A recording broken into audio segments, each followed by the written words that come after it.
প্রতি বছর বাসা চেঞ্জ করা যে কতটা কষ্ট সেটা একটা সৈনিকের বই বোঝে। হ্যালো এভরিওয়ান, আসসালামু আলাইকুম। কেমন আছেন আপনারা সবাই? আশা করছি আল্লাহর অশেষ রহমতে সবাই খুব ভালো আছে। আলহামদুলিল্লাহ, আমরাও খুব ভালো আছি। পুরো ভিডিওটি না টেনে দেখার অনুরোধ রইল। সকাল সকাল ঘুম থেকে উঠেই অফ ক্যামেরাতে নাস্তাটা করে নিয়েছি। এখন সবার আগে আজকে বিছানাটা গুছিয়ে নিব।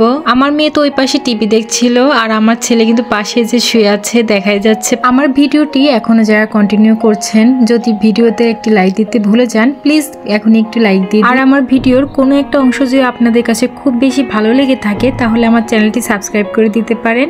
পরবর্তী যে কোনো ভিডিও ছাড়ার সাথে সাথে আপনাদের কাছে নোটিফিকেশন চলে যাবে। আমরা সৈনিকের বউরা আছি যারা, তারাই জানতে পারবো এটার কত বড় কষ্ট প্রতি বছর বাসা চেঞ্জ করা। এই যে এত সুন্দর করে বাসাটাকে সুন্দর করে গুছিয়ে সাজিয়ে নিজের মনের মতো করে নেওয়ার চেষ্টা করি, আর গুছিয়ে নেওয়া শুরু করতে না করতেই বাসাটা আবারও চেঞ্জ করে ফেলতে হয়। আসলে সরকারি বাসা প্রতি বছরে চেঞ্জ করতে হয়, 1 বছরের জন্য মেয়াদ থাকে বাসাটার। আর আজকের এই ভিডিওটি কে কোথা থেকে দেখছেন প্লিজ কমেন্টের মাধ্যমে জানাবেন। আসলে একটা সংসার এক জায়গা থেকে আরেক জায়গায় গিয়ে গুছাতে সাজাতেই কিন্তু একটা বছর এমনিতেই পার হয়ে যায়। আর এদিকে আমাদের তো 1 বছর হতে না হতে বাসা চেঞ্জ করার জন্য গোছানো শুরু করতে হয়। তখন কিন্তু আবারও সাজানো গোছানো সংসারটা ভেঙে চুরে অন্য জায়গায় শিফট করতে হয়। যাই হোক, অনেক কথাই বলে ফেললাম। এদিকে আমি সকাল সকাল বলবো না, আজকে 11টার দিকে কাপড়গুলো ধুয়ে দিলাম। এখন ছাদে নাড়তে চলে এসেছি।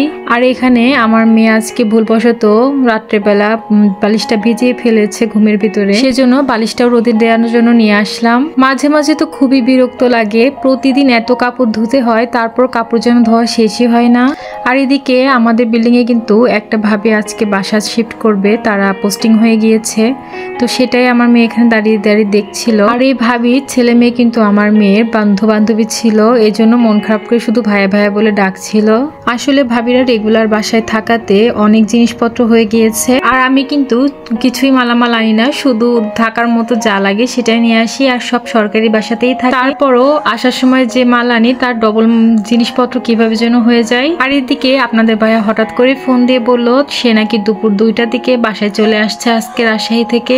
সেজন্য কালকে মাছের তরকারি ছিল, আর এখানে আমি ওর পছন্দের পাতলা ডাল করে নিচ্ছি আর টোনা মাছের কাবাব করে নিব। আপনাদের ভাইয়াই বললো বেশি রান্না না করতে, যেহেতু আমার ছোট বাচ্চা আছে এই জন্য অল্প ধীরে সুস্থে যা পারি তাই রান্না করতে বললো। আর ডাল হলে কিন্তু আমি বেশি করে রান্না করি সব সময়, যেন 2 দিন অনায়াসে চলে যায়। আর এদিকে কিন্তু আমার ডালটা হয়ে গিয়েছে, রসুন পেঁয়াজ আর পাঁচফোড়ন দিয়ে বাগার দিয়ে দিলাম। এর আগে কোন একটা ভিডিওতে শেয়ার করেছিলাম আপনাদের ভাইয়া অনেক বড় একটা টোনা মাছ নিয়ে এসেছিল, আর সেই মাছটাই আসলে রান্না করলে খেতে অতটা ভালো লাগছিল না, সেজন্য আজকে টোনা মাছ দিয়ে কাবাব বানিয়ে নিব। আর আমি কিন্তু খুবই সিম্পল ভাবে করে নিচ্ছি, একদমই মরিচ পেঁয়াজ আর কিছু মশলা দিয়ে এটা মাখিয়ে নিয়েছি, এক্সট্রা কিছু দিইনি। আর আমার বাসায় সেরকম মশলা আসলে ছিল না, আপনাদের ভাই আজকে আসবে, তারপরে রমজানে বাজার করবে। দুপুরে যেহেতু খাওয়া দাওয়া করেছি এখন ভয়েস পরে দিচ্ছি। সত্যি বলতে অল্প উপকরণে খুবই মজাদার একটি টোনা মাছের কাবাব হয়েছে আজকে। এই তো টোনা মাছের কাবাব ভাজতে কিন্তু বেশি একটা সময় লাগে না, একদমই তাড়াতাড়ি হয়ে যায়। রান্না শেষ হলে ভাবলাম একটু রেস্ট করব, কিন্তু তার উপায় নেই। এদিকে এসে দেখি আমার মেয়ে এই রুমটা পুরো এলোমেলো করে রেখেছে খেলনা দিয়ে। কিছু বলিনি, হঠাৎ করে দেখি আমার মেয়েটা পাশের রুমে ঘুমিয়ে পড়েছে আমার ছেলের কাছে। জানি না সবার কাছে ভিডিওটি কেমন লেগেছে, আশা করছি সবার কাছে ভিডিওটি ভালো লেগেছে। আজকের ভিডিওটি আর বেশি বড় করব না, সবার সুস্থতা কামনা করে সবাইকে বিদায় জানিয়ে আজকের ভিডিওটি এখানেই শেষ করব। সবাই কমেন্টে জানাবেন ভিডিওটি কেমন লাগলো। তো সবাইকে জানাই আল্লাহ হাফেজ।